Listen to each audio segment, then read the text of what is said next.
before last was Dr. Seuss week. And I have always wanted to hear something on Cat in the Hat, and I've never heard it. And I think that's God's way of saying if you get up and do it yourself if you want to hear it. And so this book spoke a lot to me through God, because I think there's a lot we can learn from it. I have not lost it. It's all good. Okay. Don't want to get myself into trouble.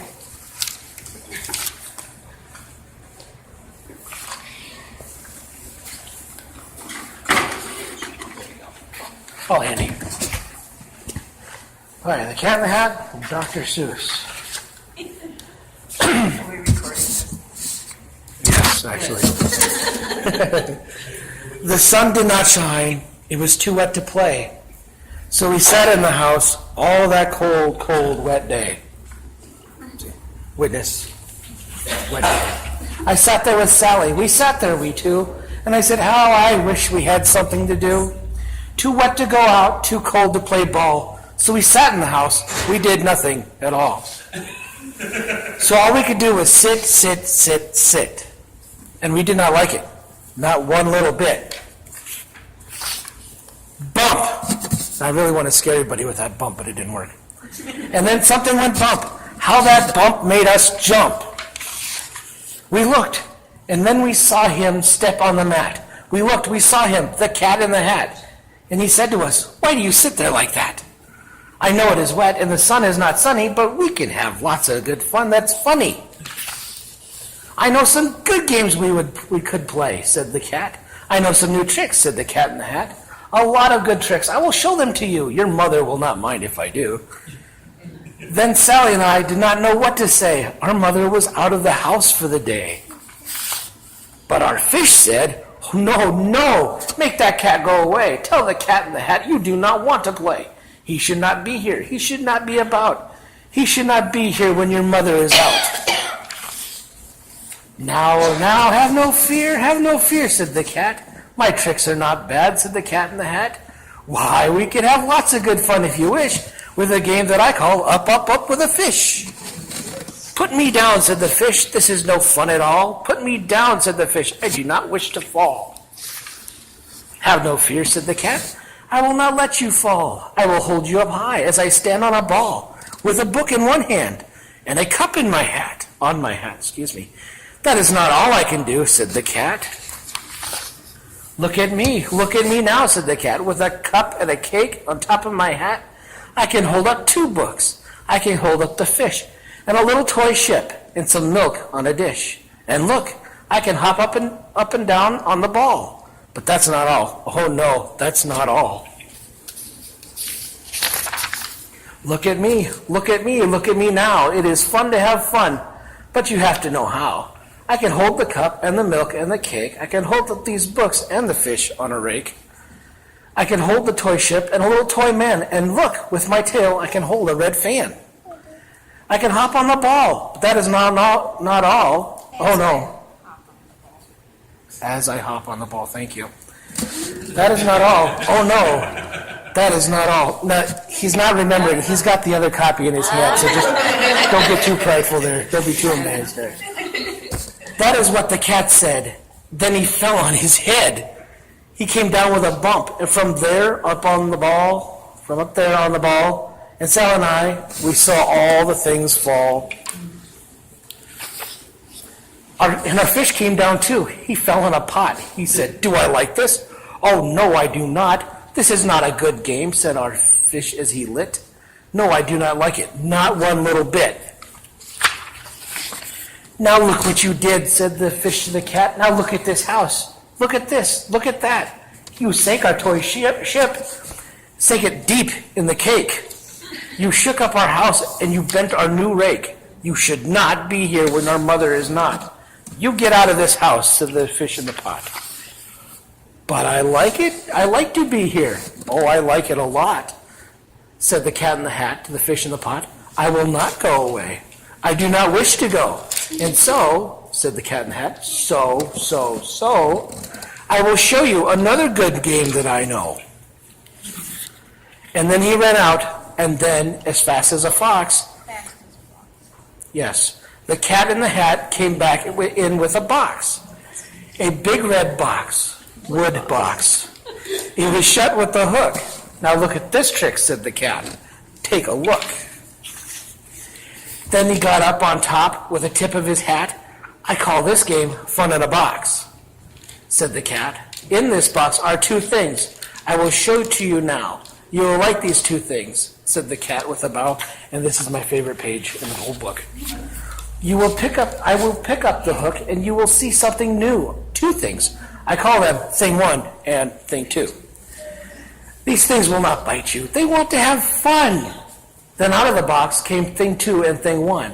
They ran to us fast. They said, how do you do? Would you like to shake hands with thing one and thing two? And Sally and I did not know what to do. So we had to shake hands with thing one and thing two. We shook their two hands, but our fish said, no, no. These things should not be in this house. Those things, that's enough, please. In this house, make them go. They should not be here when your mother is not. Put them out, said the fish in the pot. Have no fear, little fish, said the cat in the hat. These things are good things, and he gave them a pat. They are tame, oh so tame. They have come here to play. They will give you some fun on this wet, wet, wet day. Now, here is a game that they like, said the cat. They like to fly kites, said the cat in the hat. No, not in this house, said the fish in the pot. They should not fly kites in a house. They should not. In that house. It says A right there. Oh, the things they will bump. Oh, the things they will hit. Oh, I do not like it. Not one little bit. Then Sally and I saw them run down the hall. We saw those two things bump their kites on the wall. Bump, thump, thump, bump. Down the wall in the hall. They are really making quite a mess. Thing two and thing one, they ran up. They ran down. On the string of one kite, we saw Mother's new gown. Her gown with the dots that are pink, white, and red. Then we saw one kite bump on the head of her bed. Yikes. Then those things ran about with big bumps, jumps, and kicks, and with hops and big thumps and all kinds of bad tricks. And I said, I do not like the way that they play. If Mother could see this, oh, what would she say? Then our fish said, look, and our fish shook with fear. Your mother's on her way home. Do you hear? Oh, what will she do to us? What will she say? Oh, she will not like it to find us this way. Do something fast, said the fish. Do you hear? I saw her, your mother's near. So as fast as you can, think of something to do. You will have to get rid of thing one and thing two. So as fast as I could, I went after my net, and I said, with my net, I will get them, I bet. I bet with my net I can get those things yet. Then I let down my net, and it came down with a plop. I had them at last. Those two things had to stop. Then I said to the cat, now you do as I say. You pack up those things, and you take them away. Oh, dear, said the cat. You did not like our game? Oh dear, what a shame, what a shame, what a shame. Then he shut up the things in the box with a hook, and the cat went away with a sad kind of look. That is good, said the fish. He has gone away, yes, but your mother will come, and she will find this big mess. And this mess is so big, and so deep, and so tall, we cannot pick it up. There is no way at all. And then, who is back in the house? Why, the cat. Have no fear of this mess, said the cat in the hat. I always pick up all my playthings, and so I will show you another good trick that I know. Then we saw him pick up all the things that were down. He picked up the cake, and the rake, and the gown, and the milk, and the strings, and the books, and the dish, and the fan, and the cup, and the ship, and the fish. And he put them away. Then he said, that is that. And then he was gone with the tip of his hat. Then our mother came in, and she said to us too, did you have any fun? Tell me, what did you do? And Sally and I did not know what to say. Should we tell her the things that went on here that day? Should we tell her about it?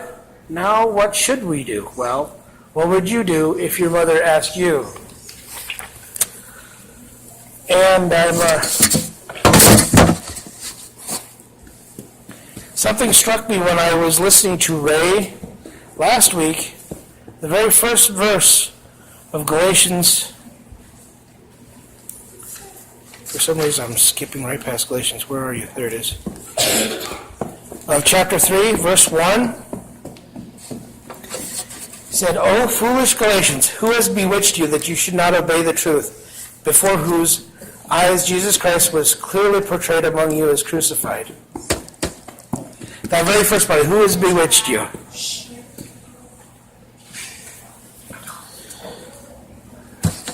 To ask you, is The Cat in the Hat, it's just a children's story. And as I was going through this, I thought, there's a lot of lessons in there that we can apply to our lives, because there's things that we do all the time. First of all, misery loves company. Ever heard that one? We're bored. We have nothing to do. My wife always says boredom is a choice. I don't know how far I go with that, because I've been bored sometimes, and I don't think it's a choice. But it really, okay, we won't argue. But they did nothing. And sometimes it's just that we have too much time on our hands. And if you look on page 2, they don't have nothing to do. I don't know about your mom, but my mom, and my dad, whenever they went someplace, they knew better to leave us with nothing to do. They always said, when I get back, blank, and blank, and blank better be done, or blank. That probably sounds pretty familiar. We always have chores. They don't have nothing to do. There's stuff on that floor that can be picked up, but they're just sitting there at the window, staring out the window at the rain, which probably would be pretty boring if that's all you were doing. Because they didn't have a tablet. They didn't have a tablet, yeah. They should have come talk to you.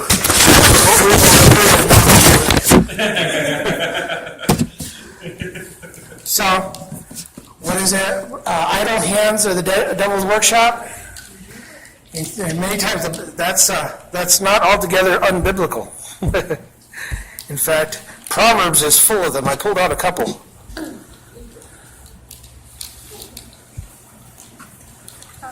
Proverbs 26, verse 14.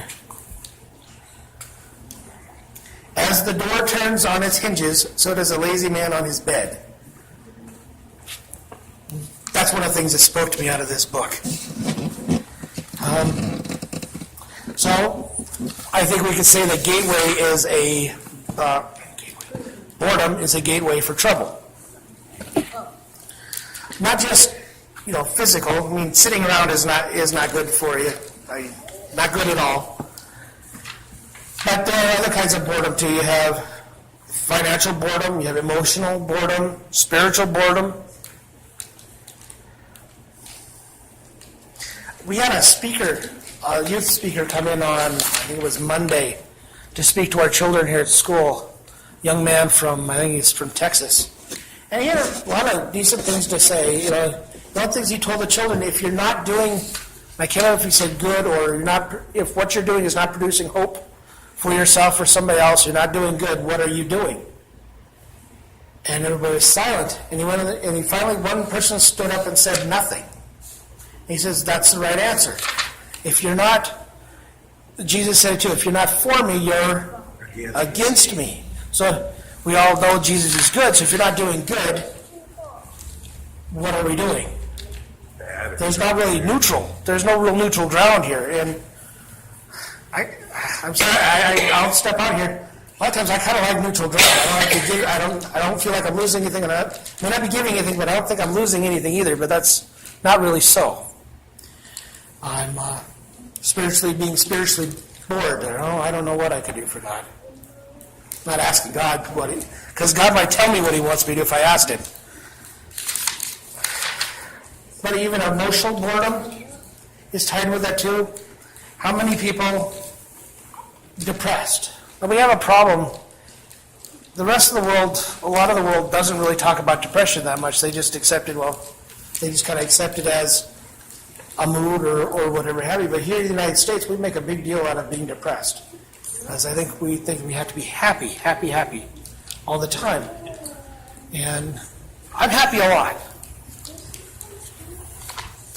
And I don't know about depression. I know that a lot of people seek help for it, and I'm not saying anything against psychiatrists or anything around that order. But you look at some of the drugs that they prescribe, and you listen to the side effects. One, I can't remember what it's called. I see it, it's one of the ads on YouTube all the time. Vilify. Yes. And they talk about how, let your doctor know, and it'll help you with your depression, but let them know if you have suicidal thoughts. So you're gonna want to kill yourself, but you're gonna feel good about it. I don't understand that. And drugs that a lot of times I think the drugs that you go to the doctor for, and I suppose there are people that these drugs would help in a way, but I have to wonder,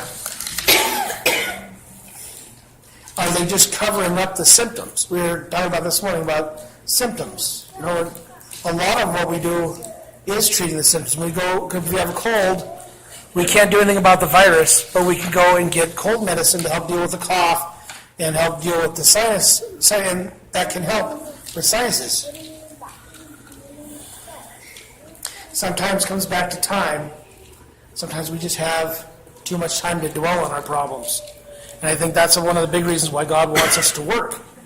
Is because while we're working, we're not dwelling on things that are not good for us to dwell on. And if you're bored, if we're just sitting there watching the rain, it's pretty easy to dwell on how gloomy it looks outside. And the only thing I'll say about financial boredom is how much easier it is to spend money when you're bored. Go to Amazon. Man, if I just had that computer game, I'd be happy for weeks. If I just had that extra book, a couple books. We discovered a new place to buy books here. I discovered. I'm kind of on a short leash there. But you can buy hardcover books, and they're not very old books, for $3.50 a book. Nothing wrong with that, but it does not take long to spend money, even at $3.50. You know, I went in a Dollar Tree store where everything's $1, and I checked out. It was like $68. I'm like, what? I thought it was $1. Yeah, dollar store, exactly.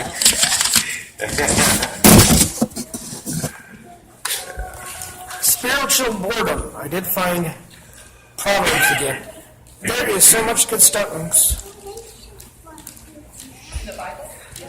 Yeah, there's so much good stuff in Proverbs. I bet your paper Bibles don't automatically lose your spot whenever you put your finger down in the wrong place.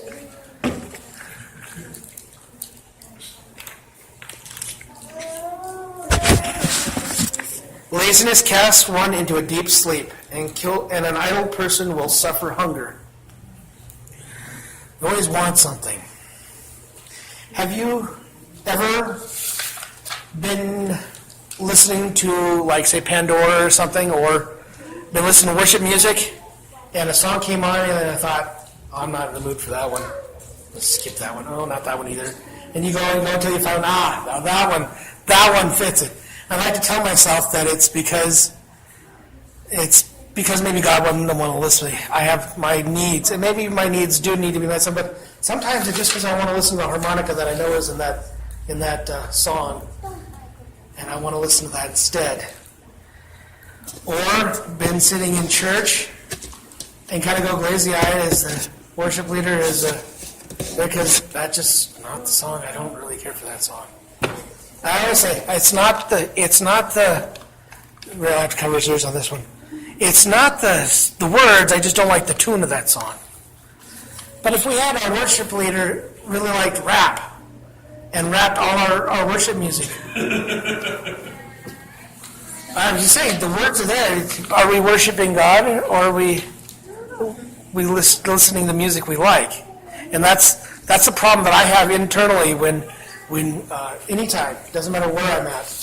I go to a Lutheran church, and they've got the organ and everything's slowed down, and I have to remind myself why I'm there.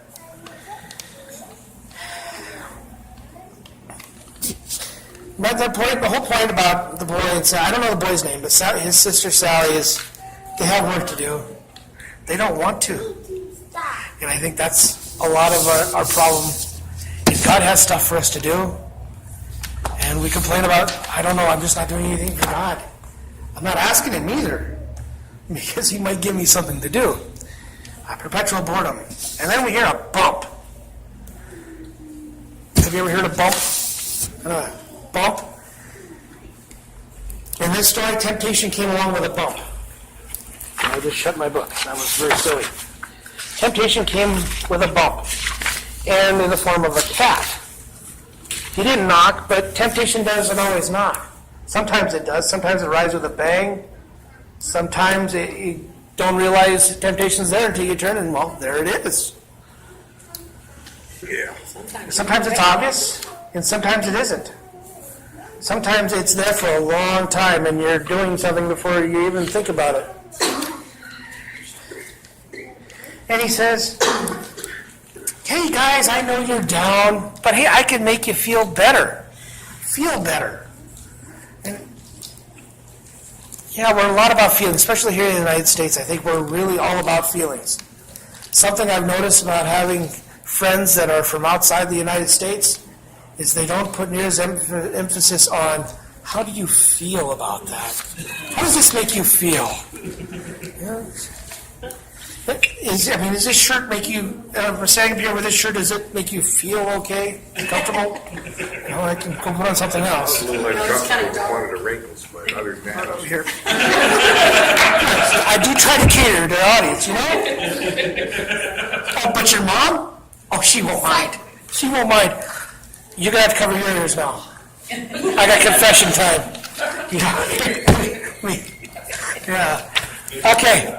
I had a friend named Solomon Sandoval. Remember we were down in New Mexico? He used to live next door to us. Now, I was not to have any friends in the house. I was not. Just to preface this here. I was not to have any friends in the house when Mom and Dad weren't there.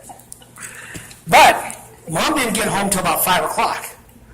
And I was the only one around. He was the only one I let in. And I was the only one. Solomon didn't have a computer.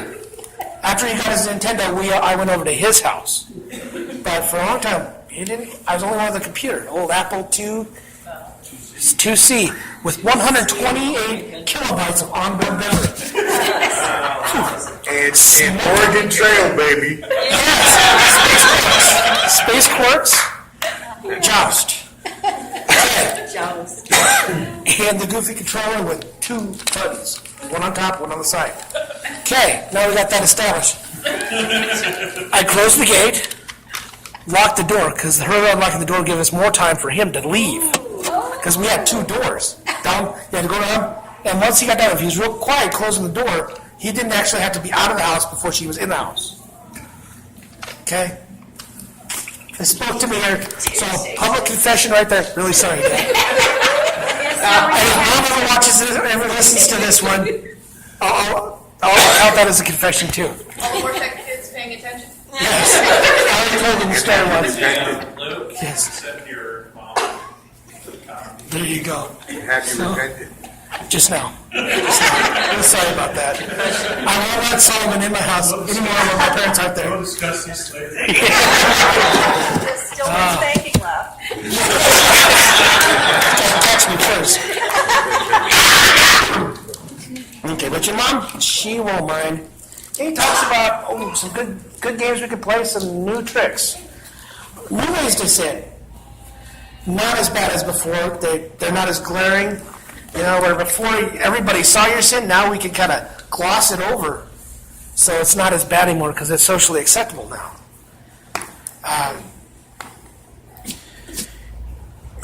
And then you have the little boy and girl. He said, then Sally and I did not know what to say. They knew what to say. They knew what to say. They knew to say no.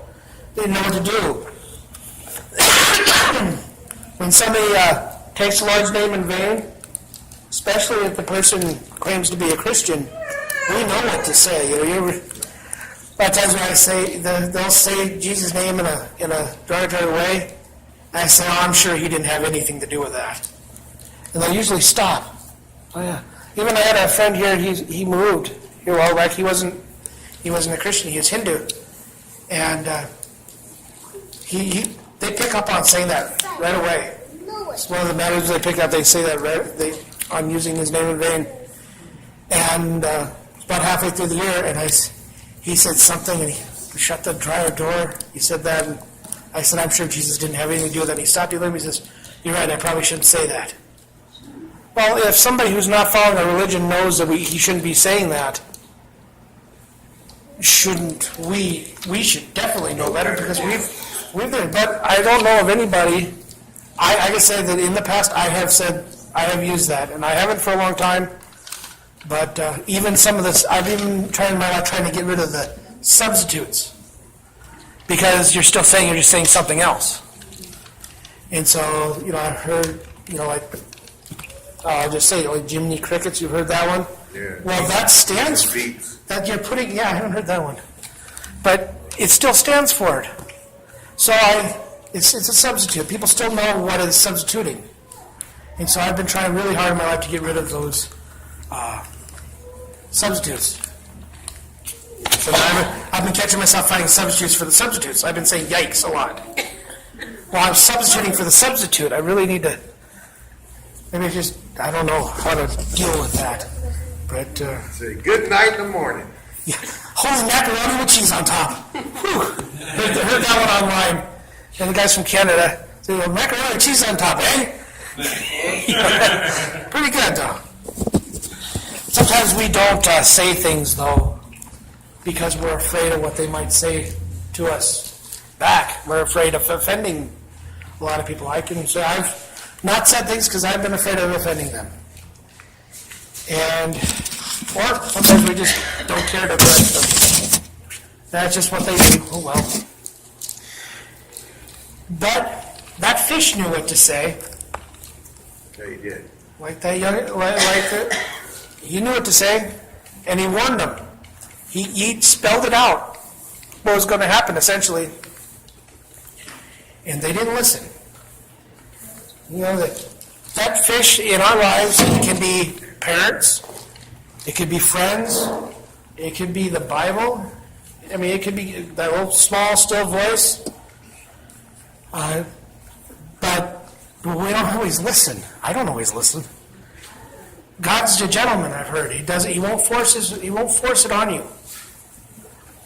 And I say yes, but sometimes he makes it pretty uncomfortable if you don't. You don't have to, but life's going to be a lot easier. I didn't have to do what Mom and Dad said, but I was able to sit down a lot easier if I did. Didn't happen too often, right?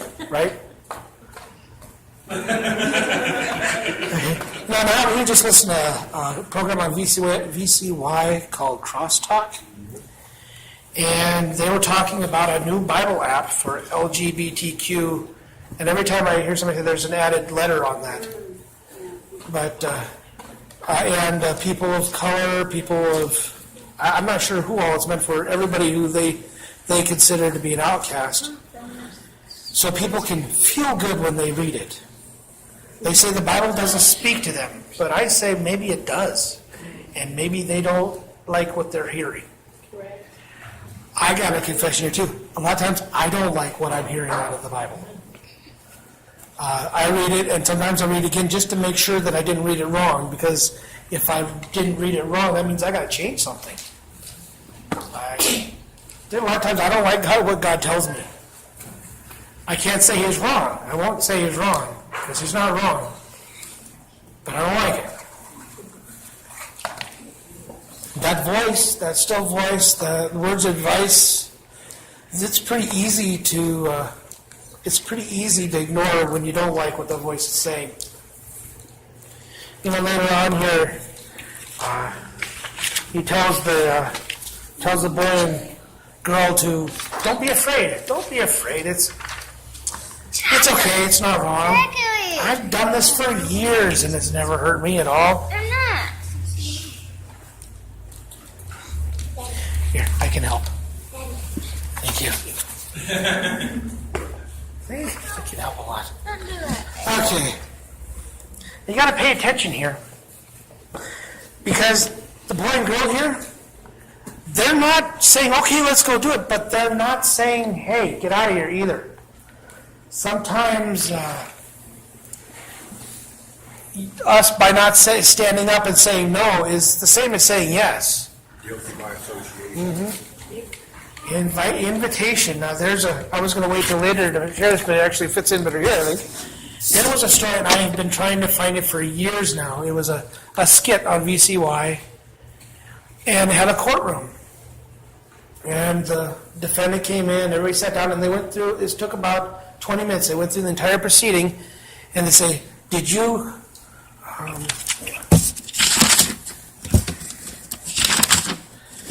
so they charged him with like indecent exposure, perjury, fraud, trespassing, slander, vulgarity in front of children, inciting riots, a laundry list of things that the defendant had done. And he said, did you do this? Yes. Yes. And he answered yes to all of them. Well, how do you plead? Not guilty. But you said you did all this. And he says, yes. But during all this, they invited me in. They knew everything that I was doing at any time. They knew it.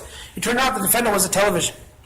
Yeah. And they didn't say at the very end, but did you do all this? They invited me in. What can I do? They knew everything. When we turned on the television, and I guilty of them. I try really hard to not have curse words in my house. Sometimes it slips past me. They'll say, Dad, you'll be watching a video or something on YouTube, and YouTube's awful because they come out and there's no warning. It just, there, you think it's fine? Been watching this fellow here for quite some time, there's no curse words, then all of a sudden there is one. But I brought the computer into the house. You know, I have Proverbs 9:7.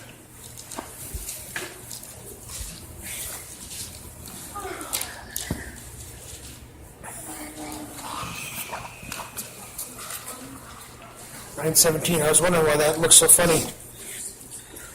Stolen water is sweet, and bread eaten in secret is pleasant. A lot of times it's easier to say nothing, not stand, because maybe we don't entirely disagree with what's going on, or it's just a little bit of cussing. It's not too bad. It's just a little bit. Yeah, it's a picture of a beach. Yeah, they got most of their clothes on anyway. We were just talking here earlier this week about clothing. You know, when I was young, tights were, now the pants that they have are, used to call those tights, and you wore them under your clothes. Not so much anymore. Yeah. Now you just wear them like clothes. Yeah. Like, holy And cow. You know, and I particularly don't understand the clothing they wear so tight. I really, to me, it's time to go up to a bigger size. It's about 2 sizes. Because Amen.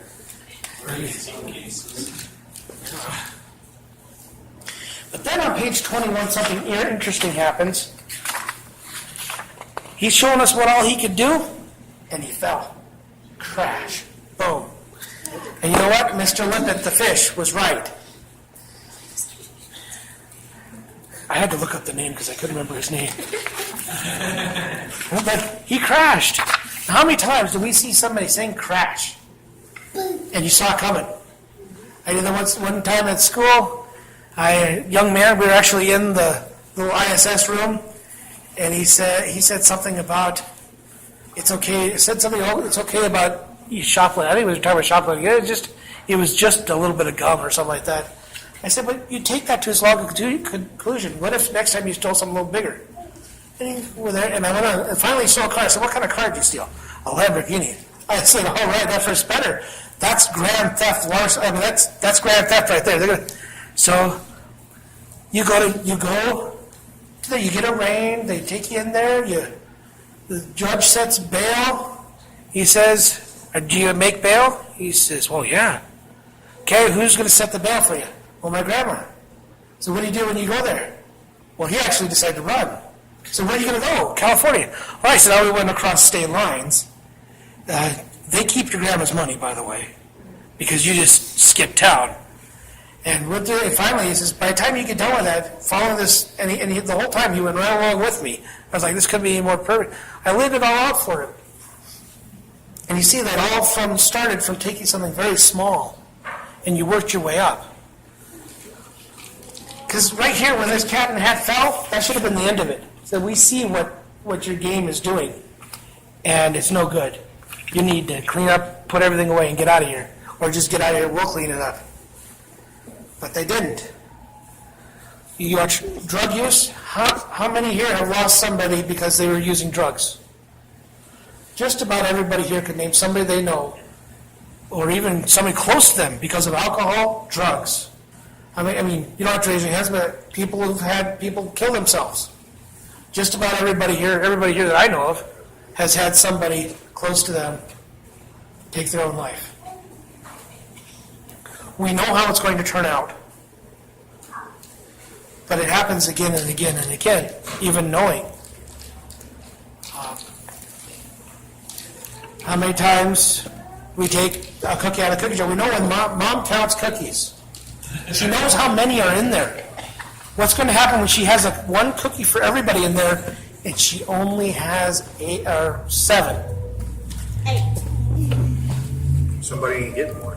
Somebody can get one. And so we stand everybody up until we find out which one already had theirs. Because we don't want one person to get 2 while somebody else goes without, right? In school, we see it all the time. Everybody messes around all semester until it's time for grades to be due. And all of a sudden, us parents, the people who are helping, are real busy helping people catch up. That's the busy time of the year. Because the days of you don't turn it into 0, it's not the way it is. So when I was in school, we had one teacher that would allow it the next day. One teacher. And you didn't lose a And he gave it 50% off. Yeah. That's before you missed anything. And he counted each one missing as if it was 100%. So you didn't just get a 50. If you got 60% of them right, you didn't get a 60% of it right. He took the total amount of points that you would have had if you had 100 and subtracted it from 50. But it was better than a 0.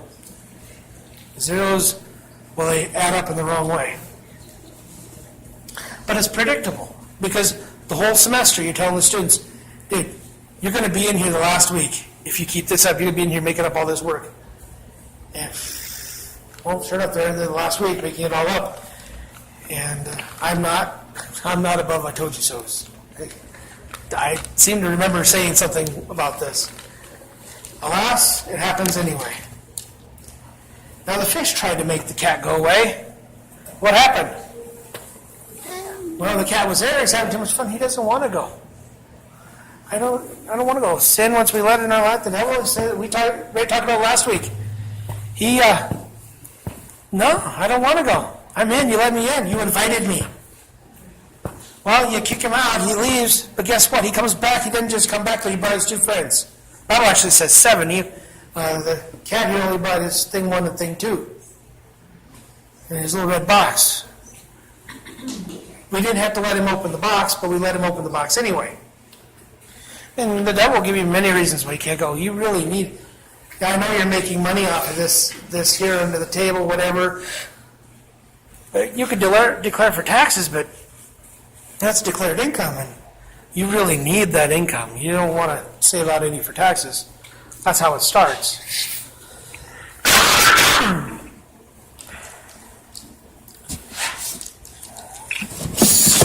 But the devil comes back with help. And then still, the children they weren't for him, but they weren't really against him either. It was that story, all it takes for evil to conquer is good men to stand around and do nothing. And we've noticed that in our political arena, in spiritual arena, anywhere, any arena that you want, that's exactly what happens, and it's predictable. And the fish, he's still adamant. No, to get that cat out of here. But the cat is still calming. Oh, it's okay.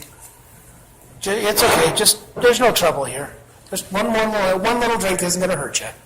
You know, you actually have to drink for years and years for it to actually hurt you. And for years and years, that's what happens. And something else the cat does, the cat also reminds them on page 37, remember it's raining, wet outside. Remember how bad it was before I got here? How much fun you weren't having before I got here? If I go, guess what? All the fun goes with me. It wasn't, and it's the problem we have, is that consequences happen to other people. It's all fun and games till somebody loses an eye, but it's never our eye that happens to. It's always somebody else's. Not until actual damage is done do we actually change and say, you know what, this has got to change. I don't actually start skipping out on the ice cream until I check my blood sugar and find it's way up when it should not be. And anybody with no background says, you know, watching your lunches you've been eating, I could have told you that was going to happen.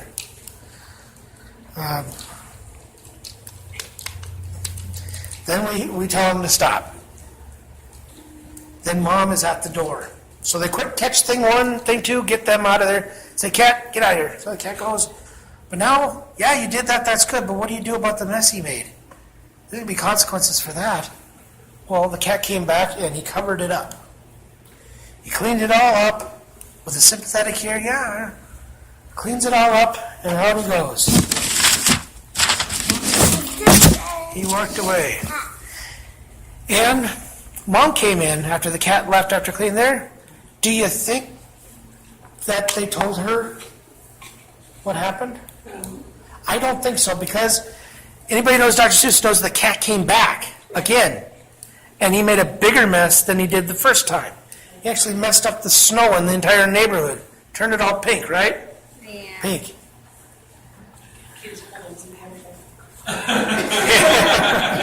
The cat may not have been invited, but he wasn't rejected either. And sometimes that's It's opportunity. exactly. Thank you. So Galations 5:7.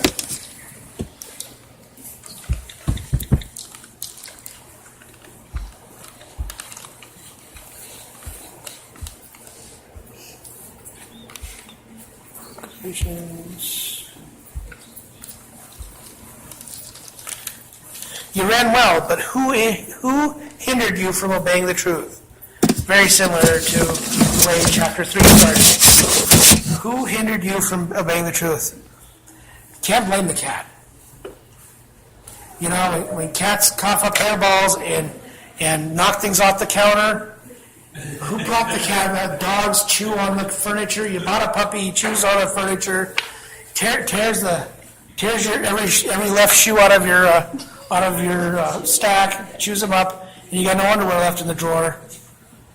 Who brought the dog in? You can't blame it. The cats do what cats do. Dogs do what dogs do.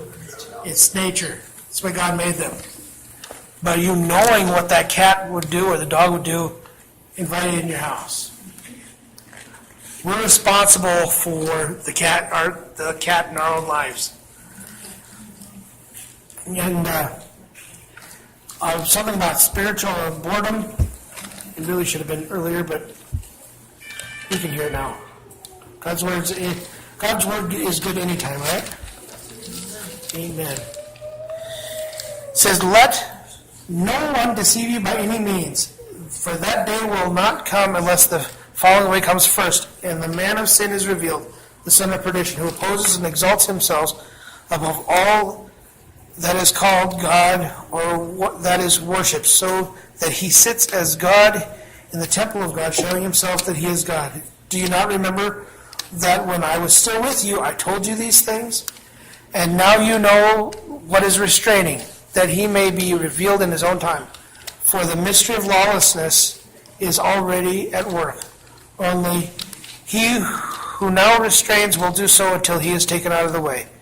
And then the lawless one will be revealed, whom the Lord will consume with the breath of his mouth and destroy with the brightness of his coming.